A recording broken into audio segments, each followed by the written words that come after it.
We got a news-filled show for you guys today. We got some injury news involving the three guys that got hurt in yesterday's game. The NFL trade deadline is just 1 day away, 4 p.m. Eastern time, by the time that the Patriots have to either be buyers or be sellers. And then they got accused of cheating by the Falcons head coach Raheem Morris. Clapgate. So we're going to talk all about that. Welcome in to Patriots Today by Chat Sports. I am your host, Brent Alper. And let's start off with the injury news, because I'm sure a lot of people were wondering about the three guys that left yesterday's game and did not return. Well, the Patriots, they got updates on multiple players who were injured in their win against the Atlanta Falcons. There's three guys in particular. And still wondering on the injury update from Ramondre Stevenson and his toe injury, but we have not gotten that yet from Mike Vrabel. But we did get some on Kayshon Boutte, Christian Gonzalez, and I think Christian Ellis is going to be okay. But the NFL trade deadline literally tomorrow, people, and we will be live at 1 p.m. Eastern time. So don't miss out. Subscribe to the channel right now, and you also got to turn those noties on so it tells you exactly when we go live. Join the fam right now. So these are the three guys. I said them. But just in case you wanted to see, get a little visual, you got Kayshon Boutte with a hamstring injury, Christian Ellis with a hip injury, and then Christian Gonzalez with a head injury. And Christian Gonzalez, he's okay. Let's just put it out there. He's okay. But Brendan McGare, I think he's a Falcons reporter, and he was in the locker room or outside the locker room yesterday and saw after the game that Christian Ellis was waiting for his brother Caden, because you know Caden and Christian, they played each other for the first time, to come out of the visitors' locker room at Gillette Stadium, and Christian was ruled out with a hip injury, but he says he feels good. So that's pretty good. I expect him to be back next week against the Tampa Bay Buccaneers.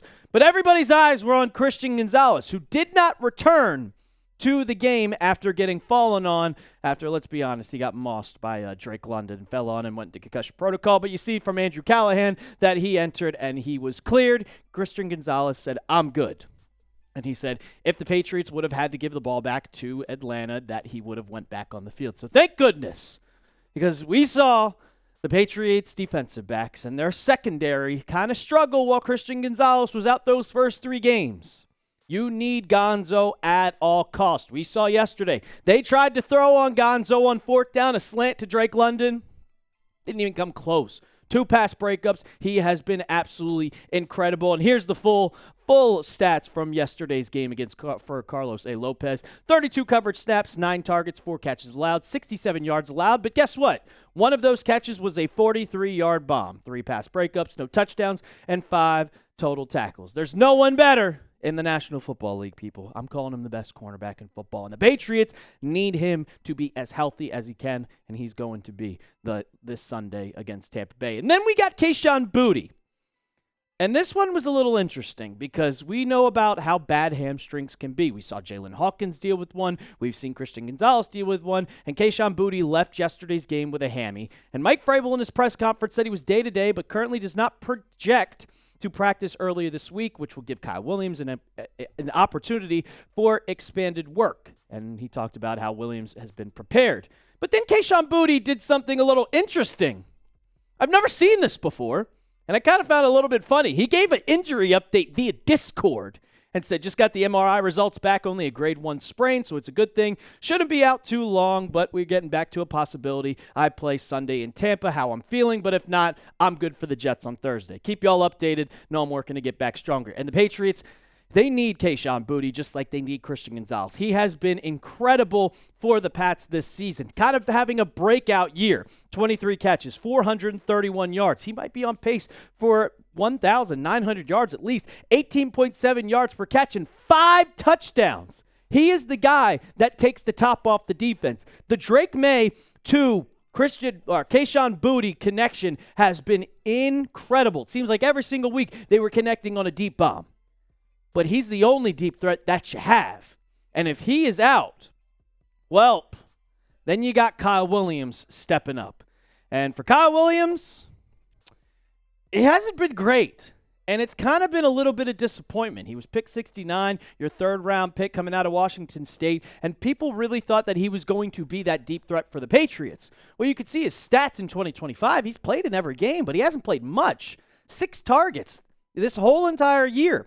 Only 2 receptions for 20 yards at 10 yards per catch and 0 touchdowns. And if you look at the snaps, he's only been averaging 11.25 snaps per game before week 9 because he played 30 yesterday because Kayshon Boutte got hurt. And we know, like, Drake May and Kyle Williams, they have not been on the same connection.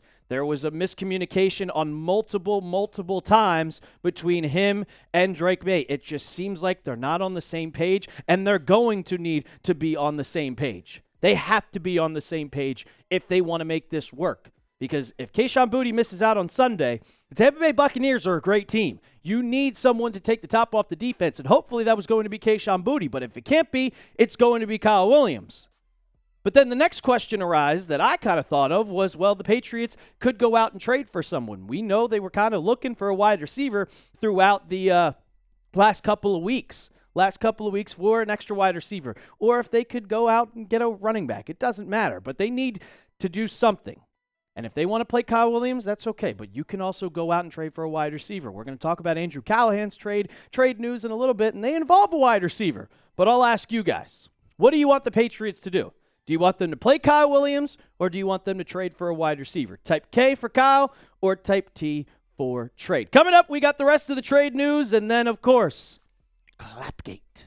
But before we do that, I got to tell you about our sponsor of today's show, and that is PrizePicks. The hard-hitting football action is even better with PrizePicks. The weather might be changing, but the feeling of being right never gets old. So keep the season rolling on PrizePicks by getting $50 instantly in lineups when you play your first $5. PrizePicks is it to play.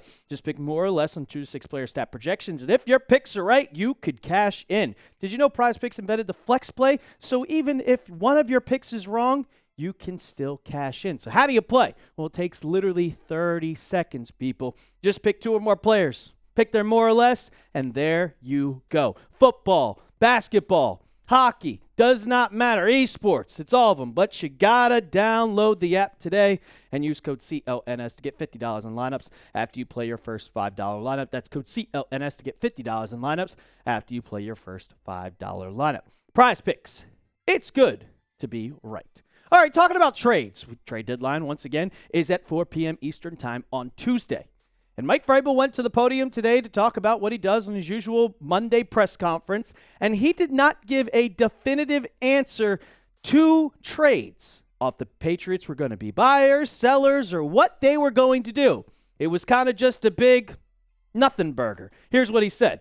What happens is personnel staff makes calls, and they have all conversations as this thing leads up to it. I just say continue to do our due diligence about what those may be and what they look like. And then they make a decision that we think is best for us. That's what I hope that we do. Until I hear otherwise, we'll have conversations this afternoon. Nothing new to report. Like I said, a big nothing burger. But I've talked about many times on this channel throughout the last couple of weeks as we got closer to the trade deadline that these are the biggest Patriots needs. Edge rusher, running back, safety. Now that you got rid of Kyle Duggar, you did sign John Saunders, but he's an undrafted free agent. And I'll ask, wide receiver, now that Kayshon Boutte's got dealing with the hamstring injury? Maybe, but we do know that the Patriots aren't going to be big spenders. There's a big rumor that the Bengals are still looking for a first-round pick for Trey Hendrickson. I don't think the Patriots are going to do that. They're looking for long-term opportunities, long-term type of players. So I think that they're looking further down the road and not just right in front of them. And then Andrew Callahan, he came out with this article of the Boston Herald and said what the Patriots could do heading into the trade deadline. And he said, Patriots will pull their bats out, but I don't expect them to swing for the fences ahead of Tuesday's deadline. The names to know are lower-level players like Titans defensive end Arden Key. Oh, guess we've been talking about that for weeks. Me. Possible Saints wideout Rashid Shaheed, Giants running back Devin Singletary, and others. And you know how much I've talked about how I want Arden Key to be on this team for a depth piece because the Patriots, they've only gotten like 2 sacks and 6 QB hits, 6 pressures in the last 2 weeks. You need some depth at the edge position. But if you can go out and get Rashid Shaheed, the need for speed, I hope our Saints host Trace is out there. Give it to me literally right now. And if it takes a 4th-round pick or a 3rd-round pick, you do that in a heartbeat. You do it in a heartbeat. But we'll see what happens once the trade deadline happens on tomorrow. All right, let's talk about our last topic of discussion today. And this just made me think the Patriots are back, baby, because they're accused of cheating. When you know the Patriots are getting accused of cheating, you know that they are good again, that people are threatened by how good that we are. So what did they get accused of, Brett? Well, yesterday's game, we know that Michael Penix Jr. was called for an intentional grounding call, which got him to 3rd and 20, and then they later punted on 4th and 20. Dumb decision. Raheem Morris claimed that the Patriots simulated Michael Penix claps, which caused an early snap that led to an intentional grounding call. They were clapping, which simulated our snap count. That is not the right there we go. Simulated our snap, got us to snap the ball early, and that's why the ball was snapped early. And if we know, you're not allowed to do that in the NFL, and it's a 15-yard penalty.